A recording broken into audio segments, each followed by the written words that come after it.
Hi, my name is Ginny, also known as Two-Thirds Lotus, and this clip is part of my series analyzing the Essential Bukowski, edited by Abel DeBrito. Nothing has been edited out, so you're seeing this exactly as it was streamed on Twitch, with all the imperfections and tangents of a live stream. If you want to learn more or catch me live, make sure to check out the description, otherwise enjoy the incredible work of Charles Bukowski. Ahem. For Jane, with all the love I had, which was not enough. I pick up the skirt. I pick up the sparkling beads in black, this thing that moved once around flesh. And I call God a liar. I say that anything that moved like that or knew my name could never die.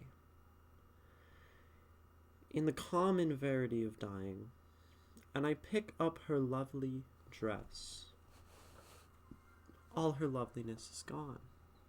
Oh, welcome, and thank you for the follow, Catty Angels. All her loveliness is gone. And I speak to all the gods, Jewish gods, Christ gods, chips of blinking things, idols, pills, bread, fathoms, risks. I'll answer how I am after I finish this poem. Fathoms, risks, knowledgeable surrender, rats in the gravy of two gone quite mad. Without a chance, hummingbird knowledge, hummingbird chance, I lean upon this, I lean upon all of this, and I know her dress upon my arm, but they will not give her back to me. So, this is by Bukowski, and it's about death, which is fun, and maybe not something he always writes about. But Catty Angels, welcome. How are you? I am myself doing well. I woke up, wrote some poems this morning, and now we are doing some analysis here on stream. A little quiet, we just started, but this is Charles Bukowski, a poem called For Jane with All the Love I Had, which was not enough. And we usually spend like an hour, hour and a half looking at poems. I take poetry submissions. So do you like reading and writing? Yes, certainly reading, and I write my own poetry, and I would say I avidly like reading and writing Catty Angels. Yeah, I think it's pretty cool. I think anyone can learn to like it. I know a lot of people don't like reading, but I think it's something that can be found, you know. And I'm actually working on a YouTube series. So do you play on console or PC? I'm streaming from a MacBook Air right now, and I occasionally play games, but it's a little hard because not many things work on Mac. Hi, Drowning Devil. You do not need to be sorry for being late. Welcome in. How are you doing? And we'll read this poem again, maybe a couple times since people are coming in, and then get into some actual analysis and breaking this down. So again, for Jane with all the love I had, which was not enough. I pick up the skirt, I pick up the sparkling beads in black, this thing that moved once around flesh, and I call God a liar. I say anything that moved like that or knew my name could never die. In the common verity of dying. And I pick up her lovely dress, all her loveliness gone, and I speak to all the gods, Jewish gods, Christ gods, chips of blinking things, idols, pills, bread, fathoms, risks, knowledgeable surrender, rats in the gravy of two gone quite mad, without a chance, hummingbird knowledge, hummingbird chance. I lean upon this, I lean on all of this. That's the wrong way. It's a little bit on this side. And I know her dress upon my arm, but they will not give her back to me. Drowning Devil, you're good. You lost track of time reading a comic. I mean, I think that's fine. Losing track of time can be an enjoyable thing, especially if you are, well, doing something enjoyable. Let me get a few more paper clips on this book so it's a little easier. And you said, congrats on affiliate, thank you. But why I not make emotes yet? I mean, I have a few. We have one sub emote and one channel emote. But I haven't had much time to make them myself, and that's what I prefer to do generally. Or like I'm not gonna pay for emotes, you know?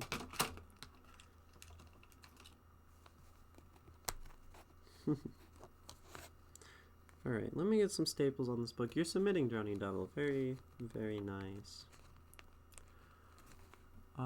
If you don't mind, I have some ideas for your emotes. Can I share it with you? Like I said, I'm not looking to buy emotes, so sorry, but I will not.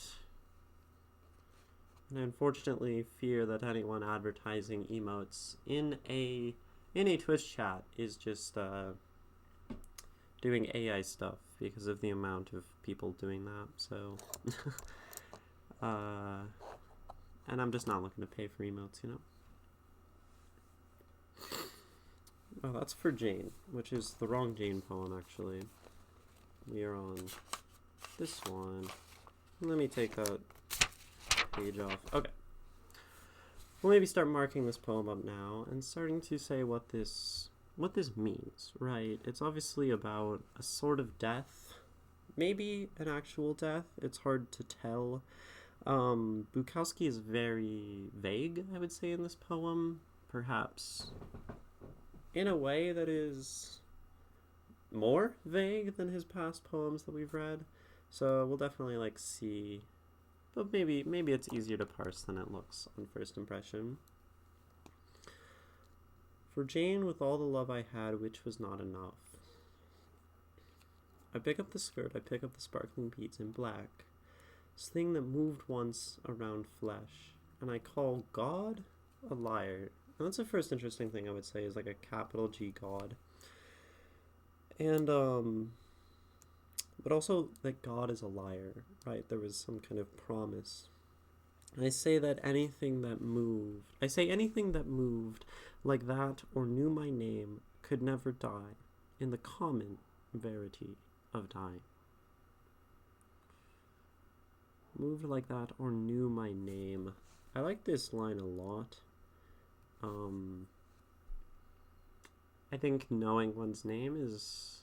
I mean, we see this a lot actually in fantasy books, interestingly, where some people will, magic systems will talk about true names or the power of a name, and very often names have power. And so to truly know someone's name, to know and understand what that means, because a name is sort of attached to identity, right? So I think sometimes we can look at the name in poetry as more of just a symbol of self, right? So this person knew Bukowski on a very intimate level. And I pick up her lovely dress, all her loveliness gone. And I speak to all the gods, the Jewish gods, the Christ gods, chips of blinking things, idols, pills, bread, fathom, risks, knowledgeable surrender. Rats in the gravy of two gone quite mad without a chance. This is interesting section. Speaking to all the gods. This could be some amount of delusion, but also there's this idea of trying to find maybe joy in anything else or comfort in anything else. So whether it be, chips of blinking things, right? Money, the glitz, a god, pills, taking risks, right? Knowledgeable surrender, rats in the gravy of two gone quite mad without a chance. And this too is interesting, right? I'm thinking on first glance this refers to Bukowski and Jane. Jane, the titular character of this poem, meaning the one in the title. And so then they both sort of went mad, perhaps. Hummingbird knowledge, hummingbird chance, as a symbol, often associated with fleeting things and moving quickly, right? The hummingbird, so it's sort of fleeting, it is fast, short-lived, mysterious, magical, even sometimes, right? Let me adjust my camera. Okay. I lean upon this. I lean on all of this.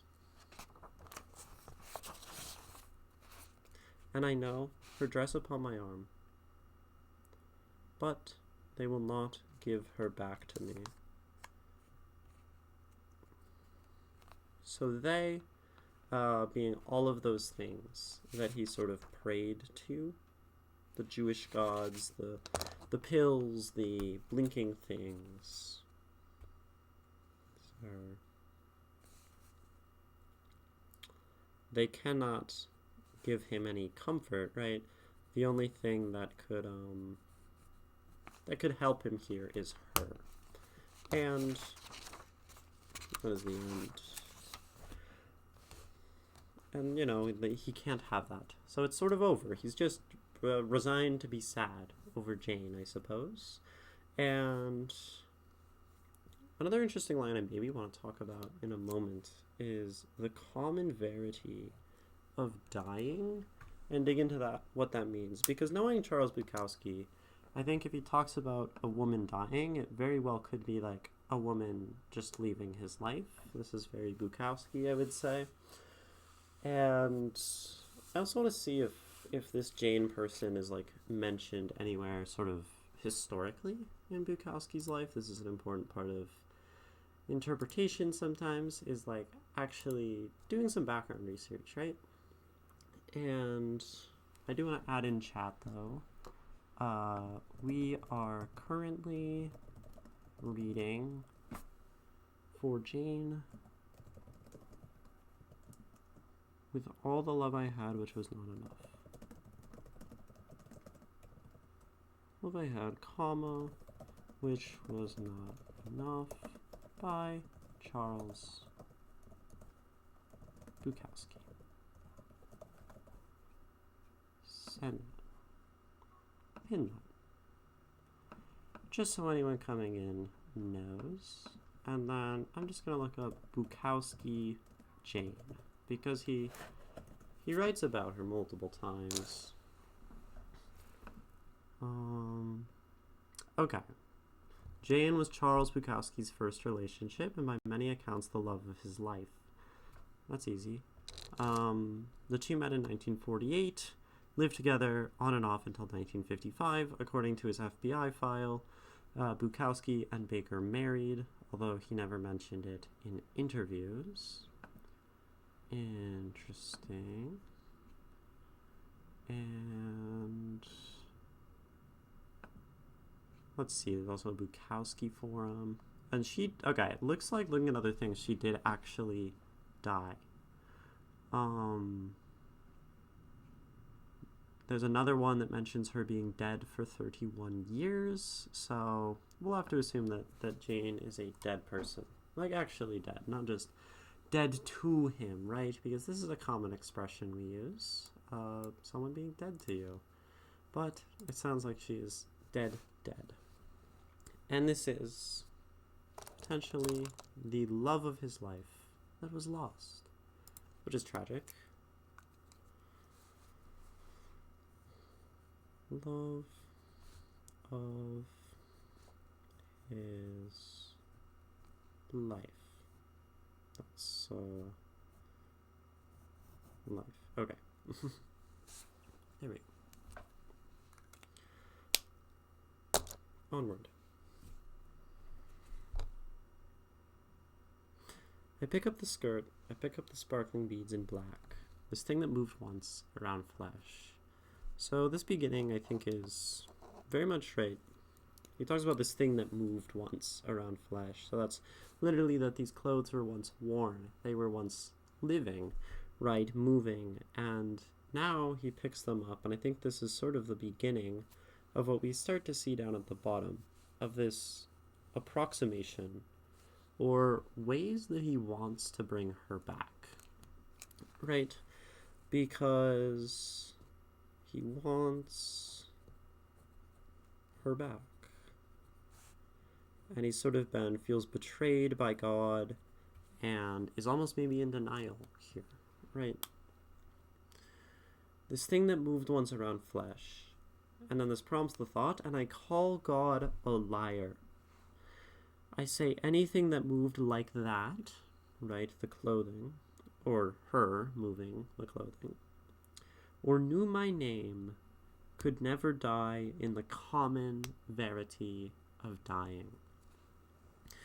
And maybe this just means the common verity of dying, right? Verity means truth. So literally just like, I don't know, dying the regular way. And this is a difficult thing about reality to parse sometimes, is that like people just die sometimes. Like people will have a heart attack or they will get hit by a car, right? And these are things that are unavoidable in a sense, right? And Bukowski talks a lot about living a life with a lot of energy and dying with some amount of energy. You know, he talks about, in one of his interviews about being like a drunk, he talks about how you should die having done something and having made work and having made real art. He also talks about how you should die a drunk, but also only if you've done that. But she probably just died in a fairly pedestrian way. And that is sometimes like the most tragic thing, right? Is that someone, especially someone who to Bukowski was so intimately important and special, right? Just died, right? And that is probably hard for him to accept. And I pick up her lovely dress, all her loveliness gone, and I speak to all the gods.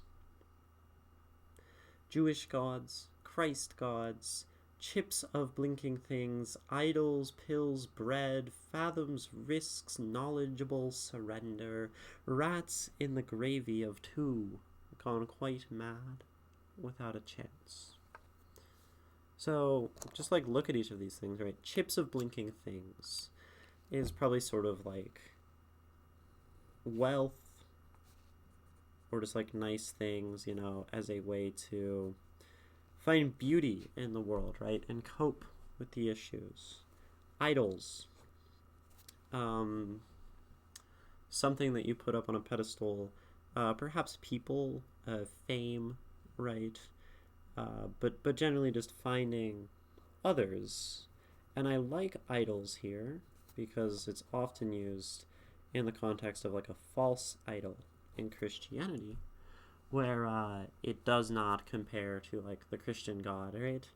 But in this case, it's idols comparing to her. They are false. They cannot fill that same space for Charles Bukowski as Jane could. As for pills, right, this one is just fairly simple. Any sort of altered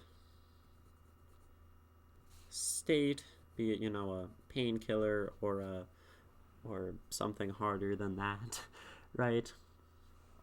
But this is, of course, another way you can try to find joy and reason in life, just by numbing it out with pills.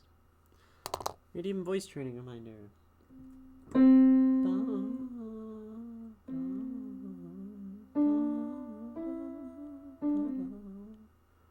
Okay. Thank you, Johnny Duffel. We're talking more like a girl now. It's like my favorite one to see. I should make that point redeem cheaper because I like being reminded to do voice training. Admittedly. So, then bread, right? Bread generally refers to food in general, right? And this is sort of like gluttony, perhaps. Fathoms and risks, right? So fathoms, things you can fathom, ideas and all of that stuff, right? But so perhaps this is just like living instead of looking back, kind of looking forward, as a way to cope with the past, right?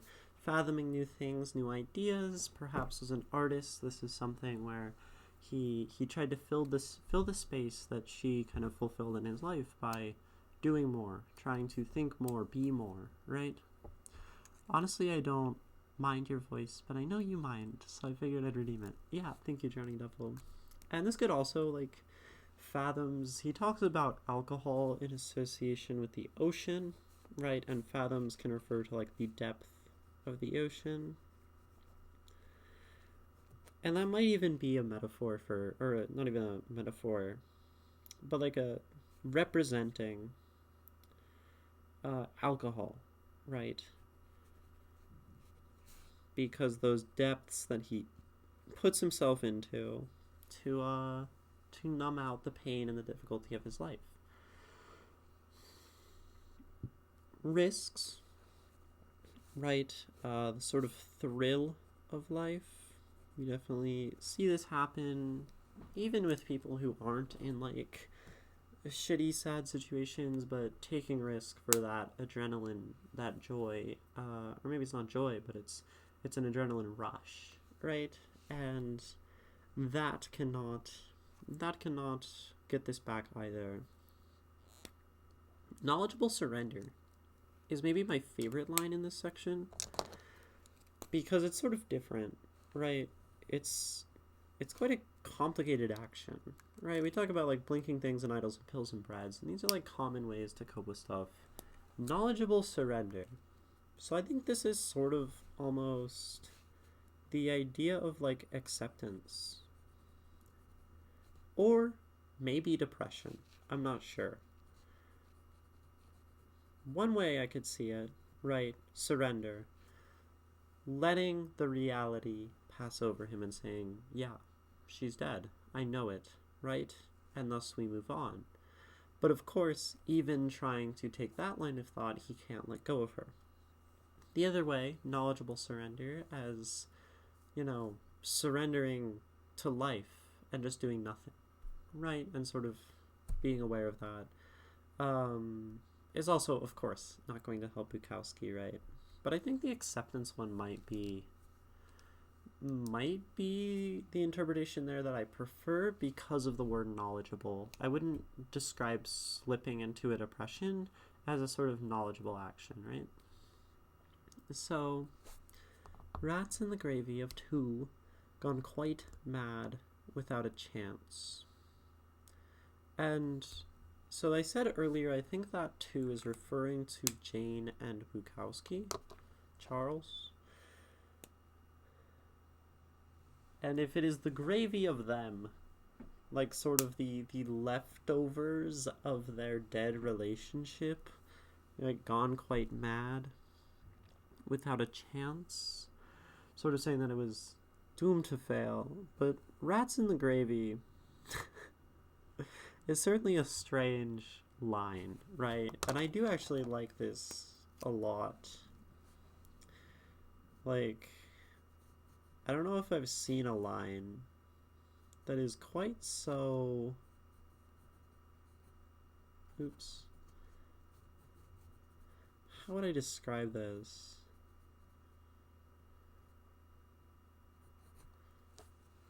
Maybe just like... There's a grossness to it, almost an illness to it, right? I'm not quite sure how to put to words why I like this line. And this is a way to cope. Is very strange, right? Rats in the gravy. Might have to come back to this one because it's very cool. I was gonna ask, like, what the hell is that? Okay, let's just try to break down rats in the gravy. Of two gone quite mad without a chance. Now, I see a few angles we can look at this one. And I want to break this apart into different ideas. First, rats in the gravy. Second, two gone quite mad. Three, without a chance. These are all saying different things, but of course we put them together in two lines and they seem to connect, right? First of all, two gone quite mad. Using the number 2 here is kind of odd to me. Like, I don't know why you would use 2 instead of 2 TWO. I guess ask me, why is it 2/3 lotus the number, right? But 2 gone quite mad could be Charles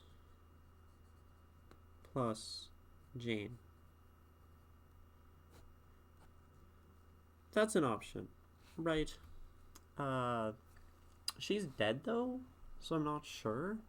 My only thought is that, like, you can't swim in gravy the way you can swim in water. At least in water you have a chance to survive. Yeah, that's like, so I like that actually a lot. So perhaps rats in gravy represents this sense of doom and inescapability, right? And in that case, you have these two rats, Bukowski and Jane, and I wouldn't be surprised if Bukowski described himself as a rat, sinking, clawing, trying to survive, going mad, right? He's certainly going mad, and she is dead, and we don't know the circumstances of that, without a chance. And then you say, well, why is this a way that he copes, right? Because he says, I speak to all the gods, to the chips, to the idols, to the fathoms, to the rats in the gravy, right? And speaking just in using these things to cope, I think, that would mean maybe a sort of the train of thought like, well, it's sort of fate, right? Doomed, inescapable. I didn't have a choice. There was no possibility. And I guess if the two gone refers to them, then I guess for them it could mean their love was doomed from the start. Exactly, right? And this is one way to try to cope with death, right? Say, it was fated to happen. There's nothing in my control. This is the way of things. This is how it must be, right? Of course, this doesn't help him either, as we see later. He says hummingbird knowledge, hummingbird chance. And this connects back to without a chance, and maybe knowledgeable surrender, but the hummingbird is very temporary as a creature, right? They are quick, they are fleeting, you see them, they leave. They also die pretty quickly, I believe. They don't last that long. and so, hummingbird knowledge, hummingbird chance. Well, maybe multiple interpretations here. Just thought of this one. He might see Jane, sort of like this hummingbird, right? In that she was fleeting, but beautiful, right? Just as a hummingbird, it comes into your life, you see it, you have that small chance, you get that small bit of knowledge, and then it leaves, right? This is maybe one way to look at it, right? Because if the chance without a chance was their chance of existing, well, then it makes sense with the sort of hummingbird for that to be described as this momentary thing, just a point in time. So, maybe that is the only interpretation that I like for that line. Hummingbird knowledge, hummingbird chants. Yeah, I do like that. Right? Sort of another way of saying this was impossible, or just saying like sort of all things are temporary would be that mechanism of coping, right? To say, well, things must come to an end, and so I can't feel so bad about this, right? So he's trying to find anything to lean on. Lean upon all of this, I lean on all of this. All of these things. And I know her dress upon my arm, but they will not give her back to me. Right? And that's, the reality, right?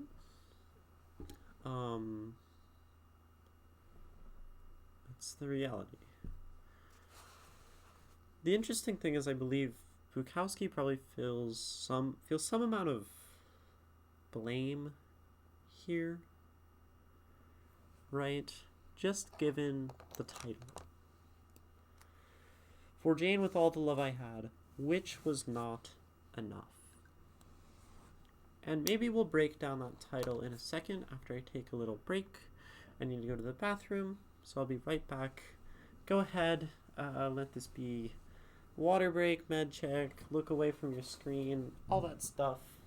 Self-care as we on this ad break.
Hello, and welcome back.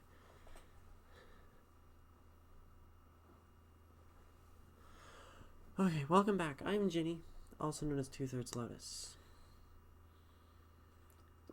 Drowning Devil, you say, that title sounds like he feels if he loved her more, she would still be alive. Yeah, exactly. I think that is precisely what that is saying. With all the love I had, for Jane with all the love I had, so this is dedicated to you from my love. And that love was not enough. And with the topic of death, this does make sense to me, right? Thank you for the follow. Lana Incorporated.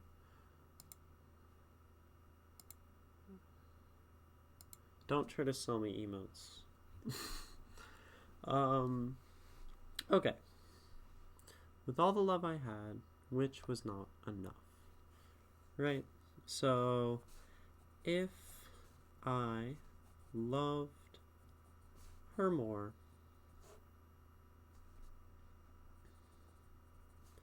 she would be here.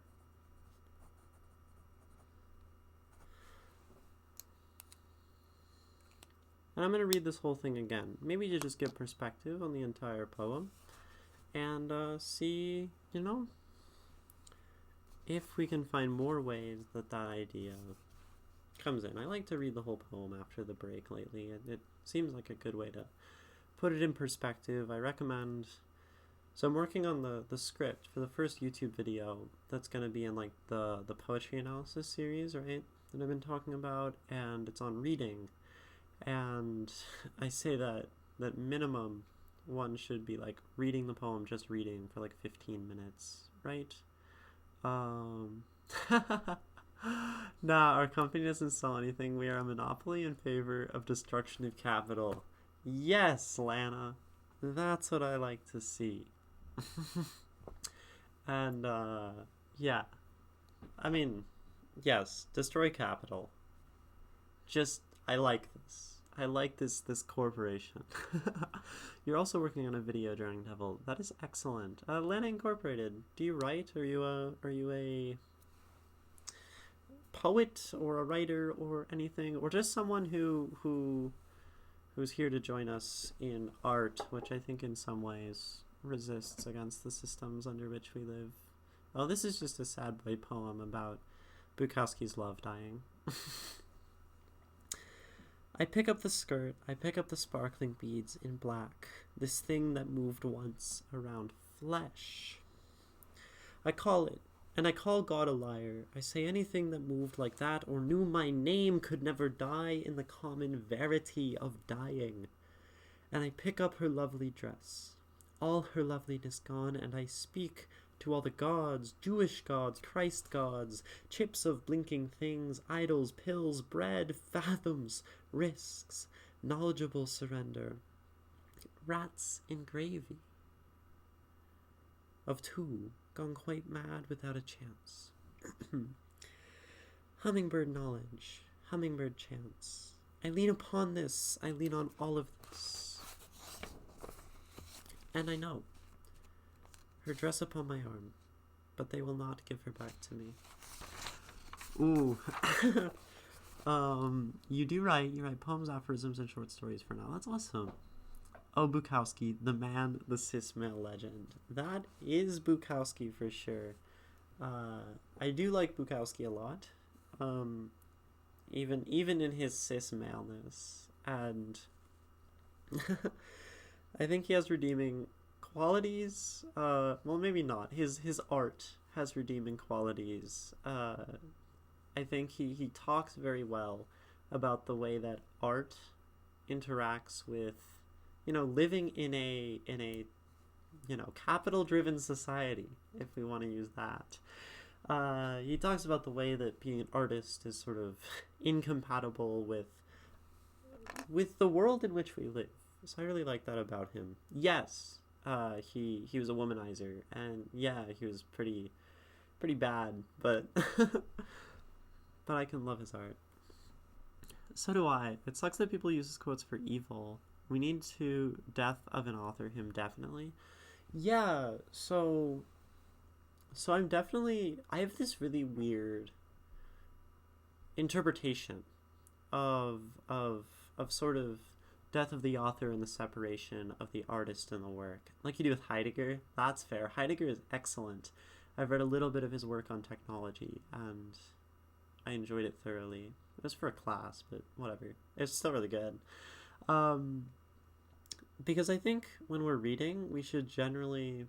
we cannot ignore the context of the person, because context, helps us understand poems. This is part of analysis, right? I need to flesh out this and have, a really nuanced take. I need to think about this. But, yeah, I became a Nazi. Uh-oh. Heidegger.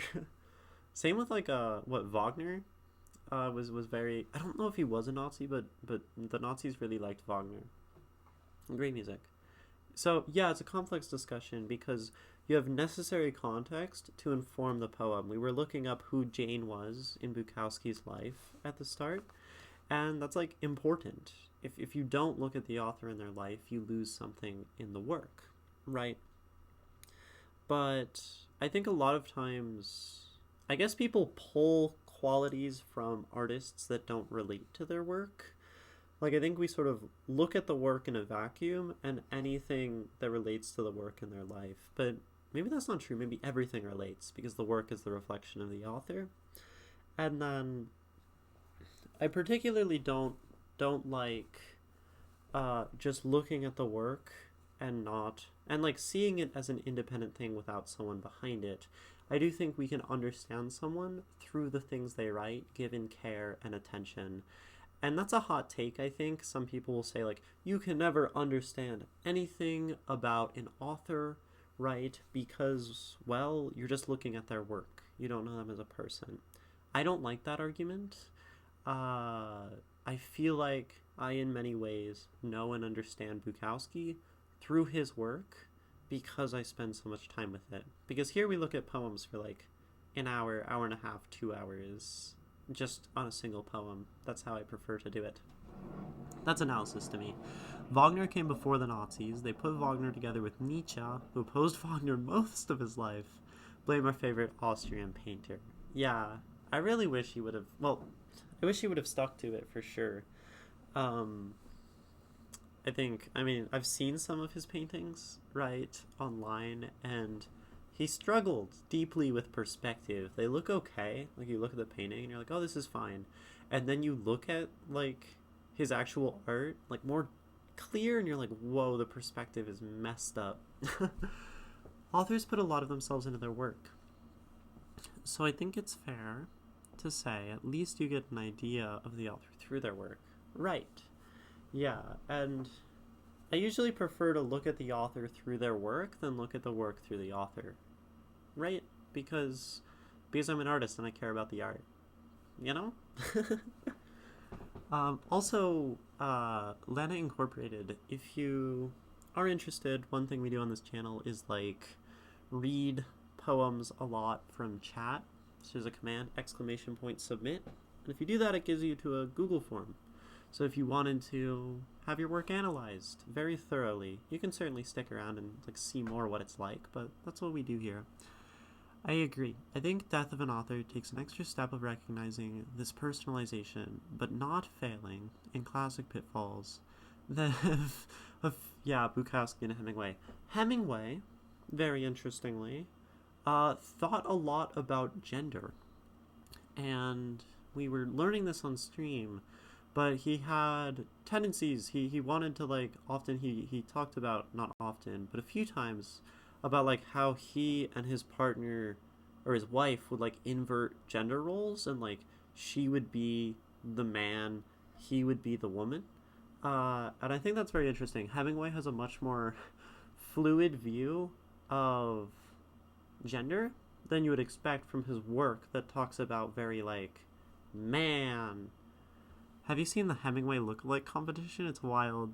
They call themselves Papas. I've not seen the Hemingway lookalike competition, but that sounds beautiful.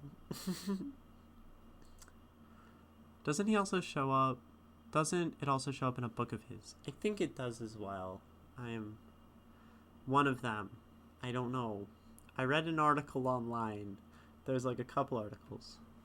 Look at the Channel 5 YouTube. Okay, I love Channel 5. I didn't know there was a video on the Hemingway lookalike contest, but I feel like I'm too curious to not look later. We might do it on stream, but we should probably get through the rest of this poem and talk about maybe, I don't know.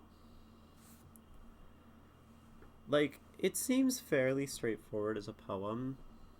Admittedly, right, this talks about, Jane, I had this person I loved. I tried to fill the void. I can't fill the void. The most interesting thing, perhaps, like we were saying before the break, is the love I had which was not enough. Some amount of fault on Bukowski that he places, some amount of, like, if I loved her more, right, she would still be here, she would still be alive. This is something we do. As people, we blame ourselves for people's death. But, we do know, like, Bukowski was sort of awful a lot, and he drank, and he was probably never like a perfect partner if we had to guess, right? So maybe he sees some of this. He sees like the issues in himself, right, that could have changed, that he could have changed. And I think that's actually related to everything here. Hear me out, right? So I believe, well, I don't think Bukowski was particularly of the Abrahamic faiths. I know he ended up leaning toward like Buddhism toward the end of his life, but I don't know if like earlier in his career he was Christian, but I don't think so. It certainly doesn't seem like he would have been, right? And perhaps he says here, if I worshipped a god, if I had a god that cared about me, right? He says God is a liar earlier as well. Perhaps this could have saved her before she died. Chips of blinking things. Wealth, right? Perhaps if he wasn't so dirt poor, then he might actually have been able to save her, right? If he wasn't in poverty. Idols, if he managed to attain the fame that he would later in his career. Pills, it's getting a little dicier, but, you know, pills and bread, right? Bread particularly, he was poor. Pills might indicate some amount of her being sick, but, you know, if he had bread. Fathoms, if he actually acted on his aspirations, and maybe if he realized his career and became famous earlier. Risks, if he took those risks to do that, right? Now, it doesn't quite so much fit with knowledgeable surrender, rats in the gravy, to gone quite mad without a chance. But I think there might be some connection there, right, with his not enough, right? These are the things he now tries to fill her space with. So it doesn't seem too far a leap to say, if she was alive and he actually had these things, maybe it would be better, right? And it would aid her in some way.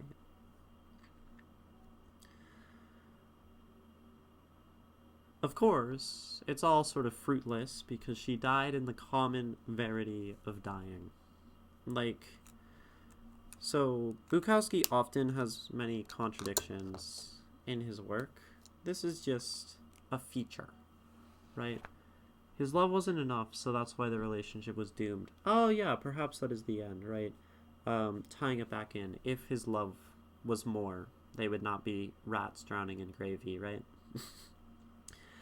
So, what was I saying, though? Something up here. Common verity of dying. Lovely dress, loveliness gone. God. Betrayal. Not enough.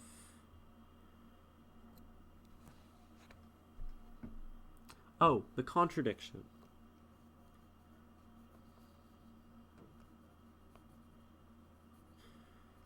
And Bukowski doesn't always be like isn't always contradicting himself. Always in the work, right? But he often does, and I think when he decides to use it, he uses it well. Because contradiction, when the author does it, it often gives confusion to the reader, right? You'd say, like, why is he saying these things that sort of don't follow logic, right? He's, she has died commonly and died in a way that is appropriate, right? And yet he blames himself and cannot cope with it. Hi, High Caliber. Having trouble hearing because your earbuds are busted? Sorry to hear that. So then he ties in the confusion to a poem that is fundamentally about, right, the confusion around death, right? He still looks at the skirt and thinks of a thing that's moving. And in that way, there's like a contradiction there. Still seeing life in that which is dead. Still hoping to put life into something that is dead.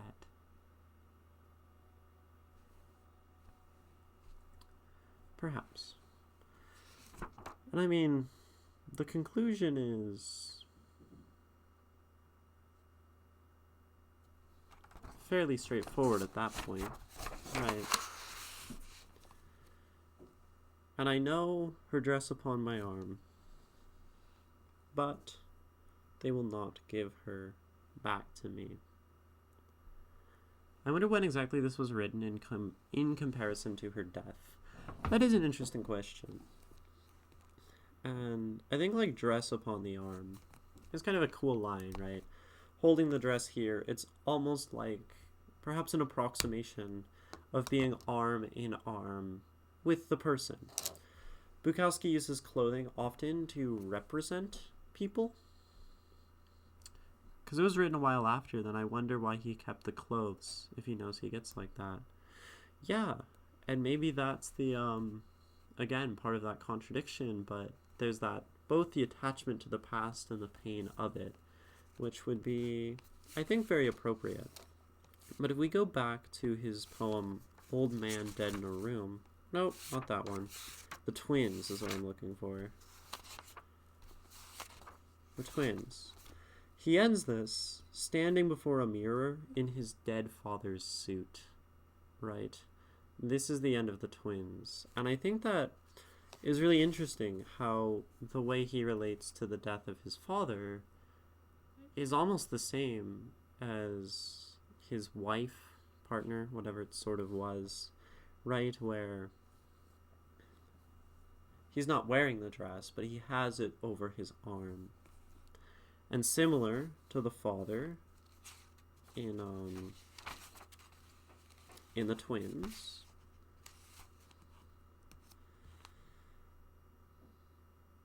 he can't he can't keep him alive, right? This feels almost like, in many ways, the same poem, which is cool, right? Or not cool, but interesting how Bukowski kind of does this cyclical thing and comes back to the same ideas. I see this in my poetry sometimes, how we continue, right, to repeat the same ideas, because we're the same person. We might have changed, but a lot of the underlying stuff is similar, and death, regardless, is this, like, earth-shattering thing, be it his father or his wife. So he would react probably in similar ways. Kind of reminds me of how my mom holds on to jewelry as a way to preserve memories in a way. Yeah. The physical remembering the past.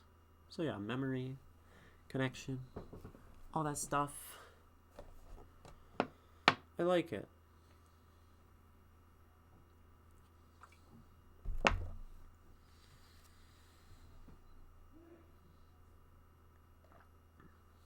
I think it is interesting then, Drowning Devil, to that point, right? That he does this. Like you said, it's sort of confusing that he does this because of how it makes him feel. Especially with this line. I pick up her lovely dress, all her loveliness gone. Almost as if the dress, right? It's this approximation. It can't be what it was when she was alive, when she was wearing it.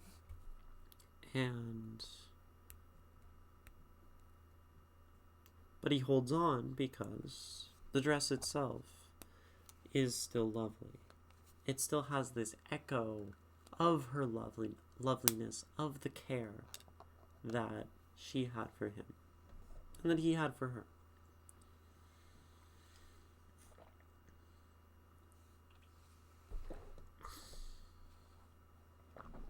Does anyone have any other thoughts, questions on this poem? It's, like I said, I think in terms of what's actually happening, it's fairly straightforward, right? Woman dies, he has her clothes, her things, and he finds ways to fill the void, and fundamentally, or not fundamentally, but ultimately fails, right?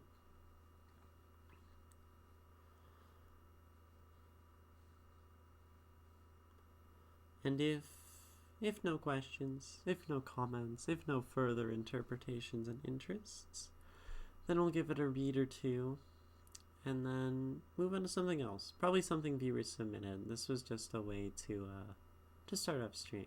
Nothing else, Drowning Devil. Sounds good. I appreciate your comments on this one. You had a lot of insightful ideas. Here is for Jane. With all the love I had, which was not enough. I pick up the skirt, I pick up the sparkling beads in black.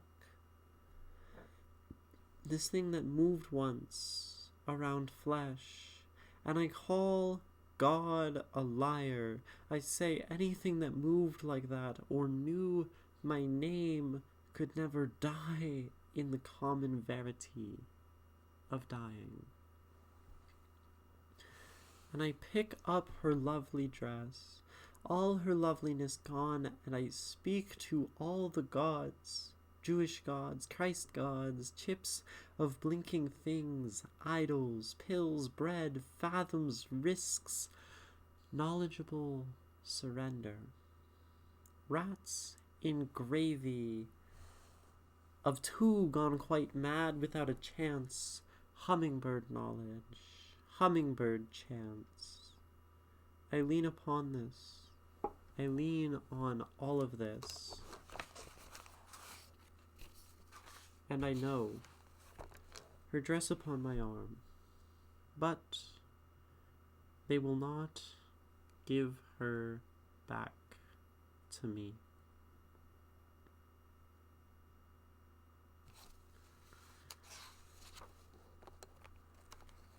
The next poem in this collection is also just called For Jane, which is interesting.